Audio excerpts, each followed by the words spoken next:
आप सब अत्यंत सौभाग्यशाली हैं।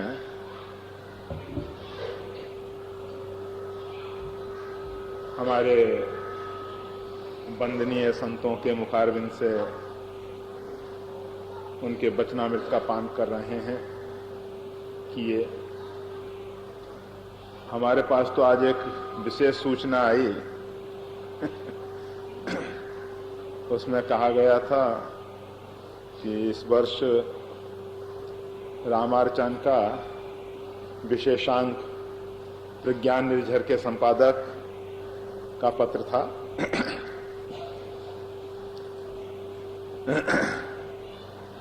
कि इस साल विज्ञान निर्झर का जो विशेषांक है वो प्रकाशित होने वाला है, उसके संदर्भ में कुछ आशीर्वचन कहे जाए जो प्रेरक और प्रोत्साहित करने वाले।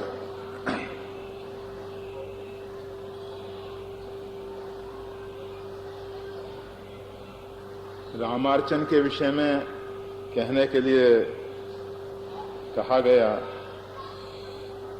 श्री वशिष्ठ जी महाराज भगवान भूत भावन शिव और पार्वती का संवाद आप सबको रामार्चन की कथा के साथ सुनाया करते हैं, जो कि शिव संहिता के अंतर्गत है।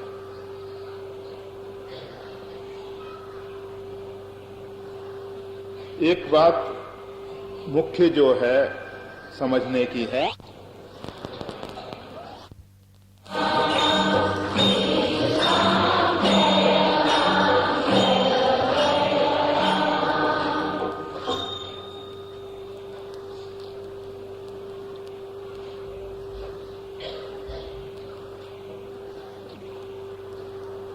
शरीर के विषय में कहा जा रहा था। ये जो शरीर है परमात्मा द्वारा प्रदत्त, अगर इसका संबंध, जैसे शरीर के कोई भी अंग का संबंध शरीर से अलग कर दिया जाए, संबंध विच्छेद कर दिया जाए, संबंध तोड़ दिया जाए, तो वो अंग जो है निर्जीव हो जाता है। अगर शरीर के किसी भी अंग को शरीर की सेवा से अलग कर दिया जाए तो वो रुग्ण हो जाता है। इसी प्रकार ये जो परमात्मा का आधिभौतिक शरीर है, ये सृष्टि क्या है? परमात्मा का आधिभौतिक शरीर है, और उसमें हम एक अंग उपांग के रूप में स्थित हैं। तो हमारा एक दायित्व है, एक कर्तव्य है कि जो परमात्मा है उनके साथ हमारा संबंध हमेशा जुड़ा रहे। जीव परमात्मा का ही अंश है और परमात्मा की प्राप्ति करके, परमात्मा के साथ तदात्म्य करके, परमात्मा के साथ संबंध जोड़ के ही सुखी हो सकता है। उसके अतिरिक्त कोई दूसरा उपाय है ही नहीं। जब जीव परमात्मा से संबंध विच्छेद कर लेता है, तोड़ लेता है, उसी समय वो निर्जीव के समान हो जाता है। जीवत सम 14 प्राणी, मानस में 14 प्राणियों का वर्णन करते हुए कहते हैं जिसको परमात्मा के श्री चरणों में प्रेम नहीं है वो जीते हुए भी मुर्दे के समान है। जिनका परमात्मा के साथ संबंध नहीं है और जो परमात्मा की सेवा से वंचित रहते हैं वो रुग्ण हो जाते हैं। हम उस विराट स्वरूप परमात्मा की पूजा, वंदन, अर्चन हमेशा नहीं कर सकते। वो परमात्मा इतना विराट है, इतना व्यापक है, उसकी अर्चना, वंदना, पूजन करने के लिए संतों ने एक उपाय खोजा। और संतों में हमारे जो आध्यात्मिक साधनाओं के मूल केंद्र पे स्थित भगवान शिव हैं, उनसे पार्वती जी ने प्रश्न किया है कि अच्छी तरह से सोच के आप कोई ऐसा उपाय बताइए जिससे जीव का इहलौकिक और पारलौकिक कल्याण हो सके। संसार में रहते हुए वो आदि व्याधि से रहित होके अपनी मनोकामनाओं को पूर्ण करते हुए परमात्मा की प्राप्ति करें। ऐसा है, हम तो जो कुछ बोलेंगे, जो कुछ परमात्मा कहेंगे ठीक है, उसमें से आपको जो अनुकूल लगे वो लिख लेना। हाँ, ऐसा नहीं कि पूरे का पूरा मैटर, नहीं तो वो प्रज्ञान निर्जय पूरा इससे ही भर जाएगा। जय श्री राम।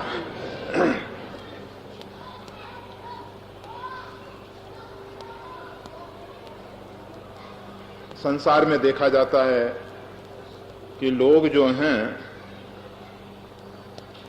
करही पाप पावही दुख भय रुज शोक भी हो, नाना प्रकार से अपराध करते हैं, भूलें करते हैं और उसका जो दुखद परिणाम आता है भय रुज शोक वियोग, ये सब जो परिणाम हैं ये हमारे किए हुए कुकृतों का परिणाम है। सुख चाहे मूल न धर्म रहता, इंसान सुख चाहता है, मानव सुख चाहता है, परंतु धर्म में रति नहीं है, धर्म में प्रेम नहीं। जहां धर्म होता है वहीं सुख और शांति होती है, और जहां अधर्म होता है, जहां सुमति तहां संपत्ति नाना, जिम सुख संपत्ति बिन ही बुलाए धर्मशील पई जाहि सुहाए। धर्मशील को सुख संपदा को बुलाना नहीं पड़ता, बिन ही बुलाए। जिस प्रकार से जिम सरिता सागर पहुंच जाए, जैसे सरिताएं दौड़ के सागर की तरफ जाती हैं, इसी प्रकार से धार्मिक व्यक्ति की तरफ सुख संपदा दौड़ती है। हमने अनेकों बार ये बात कही है कि धर्म के दो परिणाम आते हैं। एक तो उसके पास सुख संपदा पर्याप्त होती है, दूसरा उससे उसको वैराग्य होता है। धर्म ते विरति जोगते ज्ञान, धर्म से वैराग्य, धर्म से सुख संपदा, वैराग युक्त सुख संपदा होती है। उसके पास ऐसी सुख संपदा नहीं होती कि जो वो अपने भोगों के लिए हो अथवा समाज को उत्पीड़ित करने के लिए हो। यह अधार्मिक व्यक्ति का लक्षण है। जिस व्यक्ति की सुख संपदा सिर्फ उसके भोगों में ही काम आ रही है और समाज को उसके द्वारा कष्ट पहुंच रहा है, तो निश्चित समझ लेना चाहिए कि वो सुख संपदा जो भी है अधर्म की कमाई है, धर्म की कमाई नहीं। श्री राम। तो कहा जा रहा था कि प्रत्येक मानव जो है सुख तो चाहता है, परंतु उसकी धर्म में रति नहीं। भगवान शिव ने देखा कि सुख के समय जीव जो है परमात्मा को भूल रहा है और ऐश आराम में डूब जाता है, सुख संपदाओं में डूब जाता है। हां, कुछ ऐसे परमात्मा के प्रेमी भक्त हैं जैसे भरत जी महाराज। अयोध्यावासी जिस समय भरत जी के साथ महर्षि भरद्वाज के आश्रम में पहुंचे तो महर्षि जी ने रिद्धि सिद्धियों को प्रेरणा दी। रिद्धि सिद्धि आई कि भगवान हमें कोई सेवा का अवसर दें। उन्होंने कहा कि अयोध्यावासी भगवान के विरह में दुखी हो रहे हैं, जिस भी प्रकार से इनका दुख दूर हो सके वो वैभव विलास यहां प्रकट कर दो। रिद्धि सिद्धियों के द्वारा अनेक प्रकार का वैभव विलास प्रकट हुआ। अयोध्यावासी उसमें रम गए, उसमें डूब गए। भरत जी के विषय में भरद्वाज जी ने विचार किया कि इनके लिए जो साधारण अयोध्यावासियों के लिए रिद्धि सिद्धियों ने सुख सुविधाएं दी हैं वो पर्याप्त नहीं है। अपने तपोबल के द्वारा उन्होंने एक विशेष सुख संपदा से भरा पूरा महल उनको प्रदान किया, जिसमें सब प्रकार की व्यवस्थाएं सुख संपदा भरी हुई थीं, परंतु भरत जी का मन जो है उस तरफ गया नहीं। चंचरीक जिम चंपक बागा, जैसे भंवर जो है चंपा के बाग में उसकी सुगंध से मोहित नहीं होता, और गोस्वामी तुलसीदास जी ने तो जरा और भी कुछ कह दिया है, रमा विलास राम अनुरागी तजत बमन जिम जन बड़ भागी। लक्ष्मी के ऐश्वर्य को राम अनुरागी जो है बमन की तरह त्याग दे, उसका आदर नहीं करते। लक्ष्मी के विलास को, रमा विलास, लक्ष्मी का अनादर नहीं है, उसके विलास का। और सुख सुविधाएं जब तक सुख सुविधा के रूप में रहती हैं तब तक ज्यादा हानि नहीं है, परंतु जब वो विलासिता में परिणित हो जाती है, आप देखेंगे पहले आपकी एक आवश्यकता होती है, वो पूरी होती है, फिर आपके अंदर एक दूसरी भावना पैदा होती है सुख सुविधा की, फिर आप सुख सुविधाओं को एकत्रित करने लगते हैं। जब सुख सुविधाएं बढ़ने लगती हैं फिर उसके बाद विलासिता आ जाती है। तो ये विलासिता बहुत घातक है। सुख सुविधा तक तो ठीक है, चल जाएगा काम, परंतु जहां विलासिता आई जीवन बर्बाद।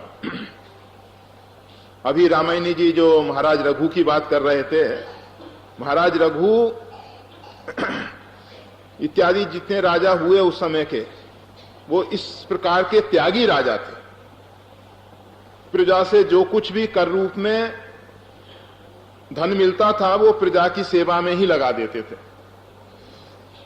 ये नहीं कि राजकोष में हैं तो उसके द्वारा अपना उपभोग करें। और भारत में ये राजाओं का राज क्यों गया, इस भूमंडल पे राजाओं के राज क्यों गए, उसके पीछे ये सीधा सा इतिहास। राजा ज्यादा भोग लिप्साओं में फंस गए, जिसके कारण उनके राज भंग हुए। श्री राम तो सुख चाहें, इंसान सुख चाहता है, और जिस समय भगवान उसको सुख संपदा देते हैं तो उसमें लिपायमान होकर फंस जाता है, आसक्त हो जाता है। भगवान के जो वास्तविक भक्त हैं वो ही उससे बच पाते हैं। रामार्चन की जो कथा है उसमें कहा गया है त्रिदेव के द्वारा रामार्चन हुआ है। ब्रह्मा भी रामार्चन करते हैं, विष्णु भी रामार्चन करते हैं, और महेश भी रामार्चन करते हैं, भगवान शिव भी रामार्चन करते हैं। भगवान विष्णु रामार्चन कब करते हैं? जब मधु और केटव नहीं मारे जा रहे। वो प्रसंग सब लंबे चौड़े हैं, हम सिर्फ स्पर्श करेंगे।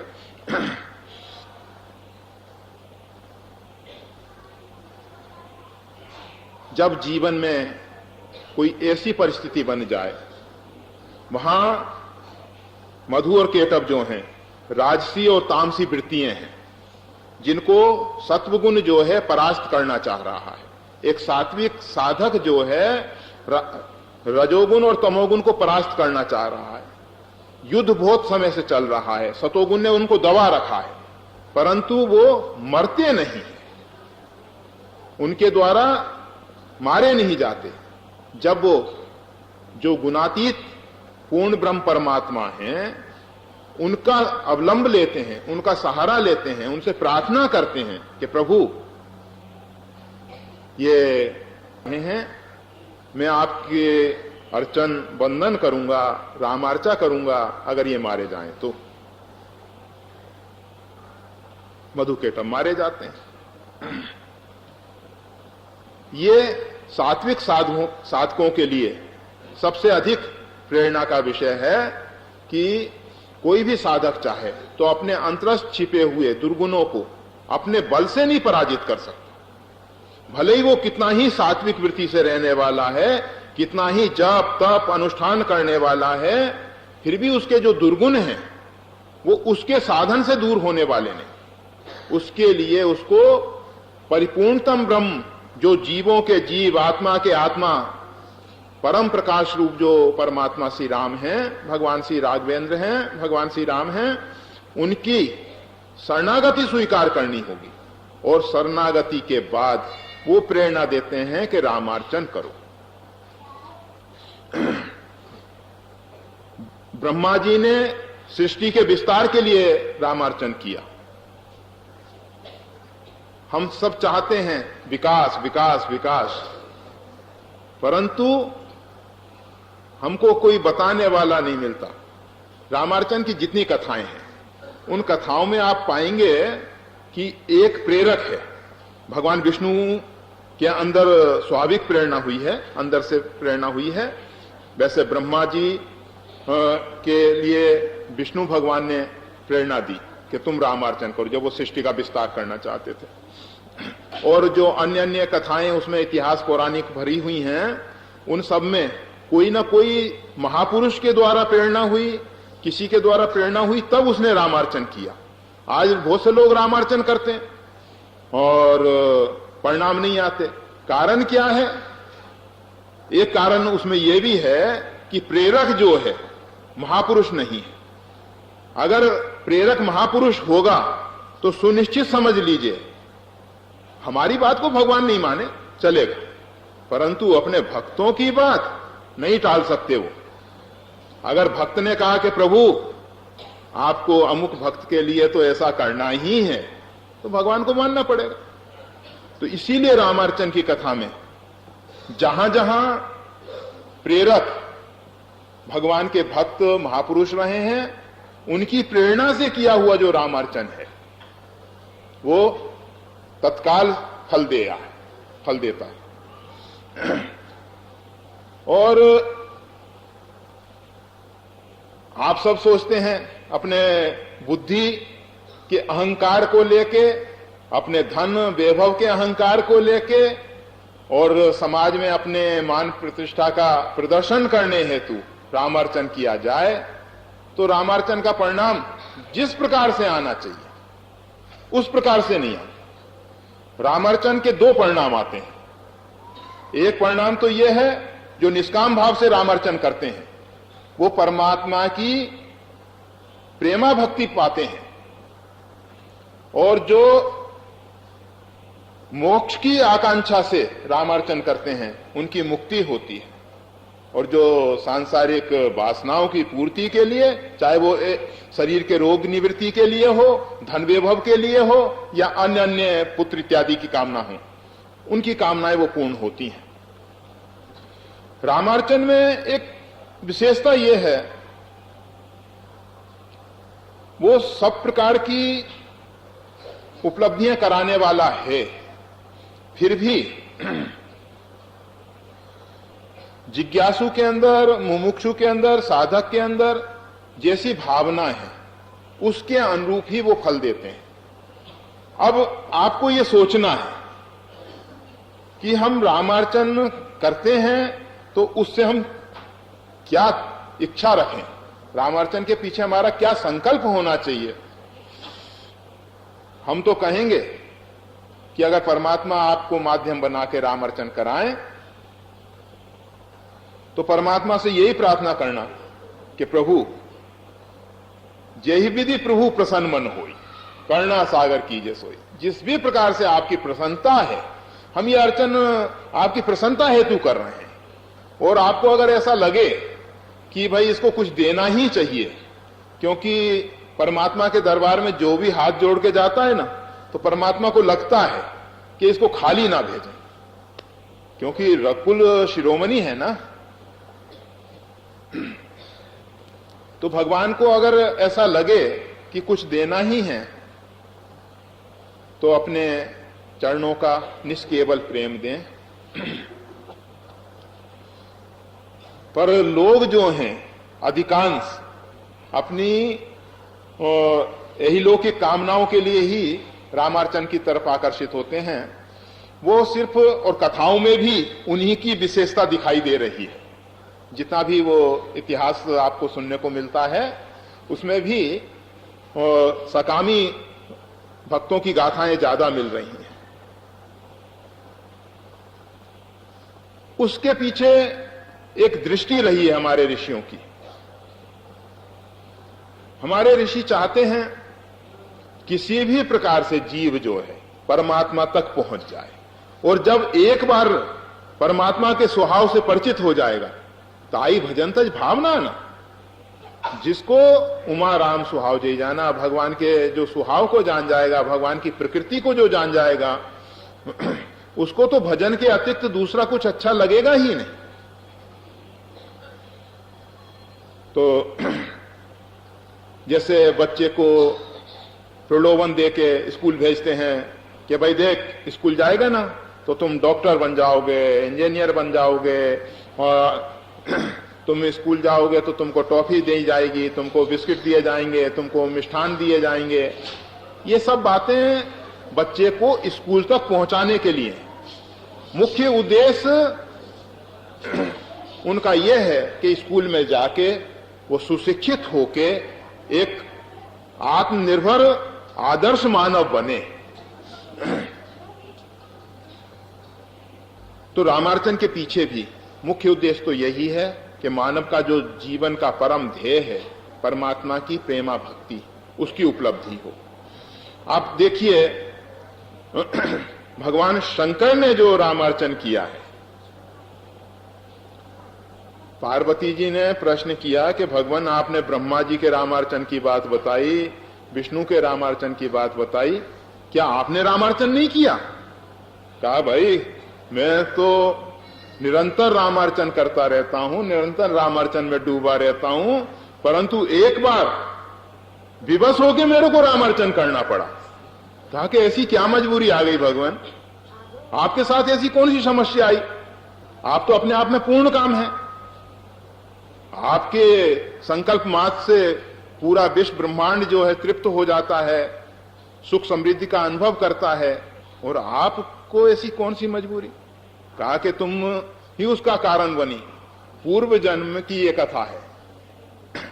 पूर्व जन्म में तुम सती रूप से हमारे पास थी, परंतु तुम्हारी उत्पत्ति जो है दक्ष प्रजापति के द्वारा हुई थी, और दक्ष प्रजापति जो है बुद्धि प्रधान व्यक्ति, अहंकारी व्यक्ति, उसकी तुम कन्या होने से तुम भी अहंकारी थी, और रजोगुण की संतान, उसमें रजोगुण तो आएगा ही, तुम में भी रजोगुण था। एक दिन की बात है, ब्रह्मा जी ने यज्ञ किया, रामार्चन यज्ञ, और प्रसाद मेरे पास भेजा। प्रसाद को पाके मेरे को इतना आनंद हुआ, प्रसाद के प्रति मेरी इतनी निष्ठा है।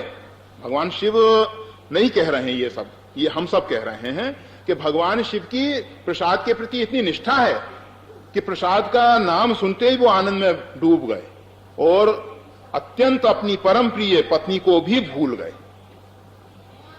ये है एक निष्ठा का स्वरूप।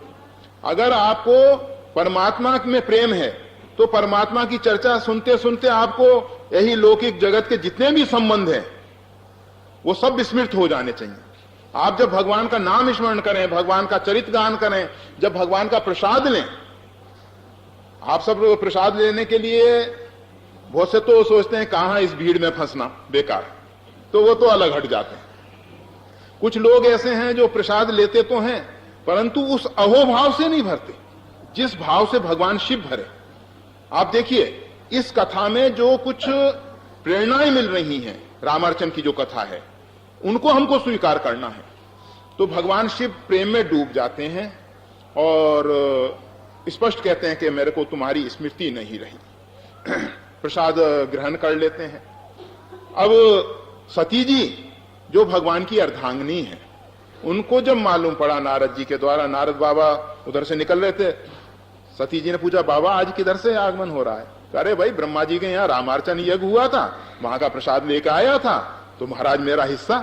अरे तुम्हारा हिस्सा? भोले बाबा को दे के आया हूं, शंकर जी को दे के आया हूं। तब पार्वती जी तुरंत स्नान करके जल्दी से जल्दी दौड़ती हुई पहुंची भोले बाबा के पास। मेरा भाग कहां है? जय श्री राम।